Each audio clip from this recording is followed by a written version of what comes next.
This video is only for education purpose. तो हमारी जो बॉन्ड्स वाली सीरीज चल रही है, जहाँ पर आप लोगों ने बॉन्ड्स के बारे में काफ़ी इन्फॉर्मेशन ले ली है, और अब हम यहाँ पर बॉन्ड्स के एक और टाइप को समझने वाले हैं, परपेचुअल बॉन्ड्स। तो यहाँ पर इसको विस्तार से समझते हैं, लेकिन एक बार फिर से आपको ओवरव्यू दे देता हूँ बॉन्ड के बारे में। आखिर बॉन्ड होता क्या है, सिंपल भाषा में बताऊँ तो बॉन्ड एक लोन एग्रीमेंट होता है। जब गवर्नमेंट या फिर कंपनी बिजनेस चलाने के लिए पैसा उधार लेती है तो वो बॉन्ड इशू करती है।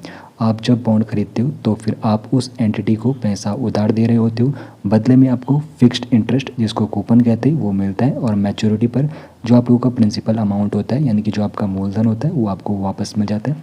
एग्जाम्पल के जरिए आपको बताऊं, अगर किसी कंपनी या फिर सरकार ने बॉन्ड जारी किया 10,000 का, अगर आप लोग बॉन्ड परचेज कर रहे हो और वहाँ पर जो कूपन रेट है, यानी कि जो फिक्स्ड इंटरेस्ट है 7% के हिसाब से, तो ऐसे में आपका जो इन्वेस्टमेंट होगा 10,000 का होगा। कूपन रेट यहाँ पर आपको पहले ही बता दिया जाएगा, 7% पर ईयर यहाँ पर है, और एनुअल इंटरेस्ट जो आपका बनेगा 700 रुपीज़ बनेगा।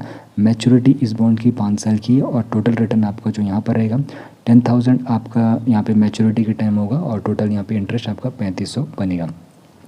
अब देखो, बॉन्ड्स के जो मुख्य टाइप है, जिसमें government bonds, corporate bonds, municipal bond और जीरो कूपन बॉन्ड, तो इनको मैंने विस्तार से आपको ब्रीफ में समझाया हुआ है, तो प्लेलिस्ट पर आप लोग चेकआउट कर सकते हो। शॉर्ट में आपको बताऊं तो गवर्नमेंट बॉन्ड्स वो बॉन्ड होते हैं जो भारत सरकार खुद इशू करती है। डिफ़ॉल्ट रिस्क यहाँ पे प्रैक्टिकली जीरो होता है, सबसे सेफ इन्वेस्टमेंट ये माना जाता है। अगला है कॉर्पोरेट बॉन्ड, यानी कि जो कंपनी है बिजनेस एक्सपेंड करने के लिए इशू करती है। रिटर्न यहाँ पर ज़्यादा है, लेकिन रिस्क भी यहाँ पे थोड़ा ज़्यादा देखने को मिलता है गवर्नमेंट बॉन्ड की तुलना में। अगला है म्यूनसिपल बॉन्ड, तो लोकल बॉडीज़ इंफ्रास्ट्रक्चर प्रोजेक्ट जैसे कि रोड, वाटर सप्लाई, इनके लिए इशू करती है। और जीरो कूपन जो बॉन्ड्स होते हैं, रेगुलर इंटरेस्ट यहाँ पर नहीं रहता है, डिस्काउंट पर यहाँ पर आप लोग खरीद सकते हो, और फेस वैल्यू पर यहाँ पर रिडीम यह होता है। अब यहाँ पर और जो बॉन्ड के टाइप है, जिसमें कन्वर्टेबल बॉन्ड है, इसको भी मैंने विस्तार से समझाया हुआ है। टैक्स फ्री बॉन्ड्स को भी विस्तार से समझाया हुआ है, तो आप लोग चेकआउट कर सकते हो प्लेलिस्ट को। और आज हम परपेचुअल बॉन्ड्स को यहाँ पे समझेंगे। तो शॉर्ट में आपको कन्वर्टेबल बॉन्ड के बारे में बताऊँ तो फिक्स टाइम के बाद कंपनी के शेयर में आप लोग कन्वर्ट इनको कर सकते हो। फिक्स्ड इनकम साथ ही साथ इक्विटी दोनों का फ़ायदा होता है। टैक्स फ्री जो बॉन्ड होते हैं, गवर्नमेंट बैक्ड एंटिटीज़ जैसे NHAI, PFC इशू करते हैं, और इंटरेस्ट इनकम टैक्स फ्री यहाँ पे होता है। बाकी परपेचुअल बॉन्ड को विस्तार से समझेंगे तो यहाँ पर कोई फिक्स्ड मैच्योरिटी डेट नहीं होती है। आगे डिटेल्स में यहाँ पे समझने की इसकी कोशिश करेंगे एग्जांपल के जरिए। तो परपेचुअल बॉन्ड आखिर होते क्या है, तो ये वो बॉन्ड होते हैं जिनकी कोई मैच्योरिटी डेट नहीं होती है। इशूअर प्रिंसिपल वापस करने के लिए लीगली बाउंड नहीं है। इन्वेस्टर को सिर्फ रेगुलर कूपन मिलता रहता है हमेशा के लिए, तो नो मैच्योरिटी डेट। और यहाँ पे एक्स्ट्रा कूपन बस नॉर्मल बॉन्ड में जो इंटरेस्ट रेट का डिफरेंस है 1 से 2% का देखने को मिलता है। अब यहाँ पे परपेचुअल जो बॉन्ड है, तो इनकी जो कुछ खास बात है, तो यहाँ पे नो मैच्योरिटी, यानी कि ट्रेडिशनल बॉन्ड की तरह फिक्स्ड मैच्योरिटी डेट नहीं होती है। ये बॉन्ड्स फॉरएवर चलते हैं। हाई कूपन रेट है, यानी कि ज़्यादा रिस्क की वजह से इशूअर इन्वेस्टर को अट्रैक्ट करने के लिए नॉर्मल बॉन्ड से 1 से 2% ज़्यादा इंटरेस्ट देते हैं। कॉल ऑप्शन है, यानी कि इशूअर चाहे तो 5 से 10 साल या फिर 5-10 साल बाद बॉन्ड वापस बाई कर सकते हैं, लेकिन ये उसकी मर्जी पर डिपेंड करता है।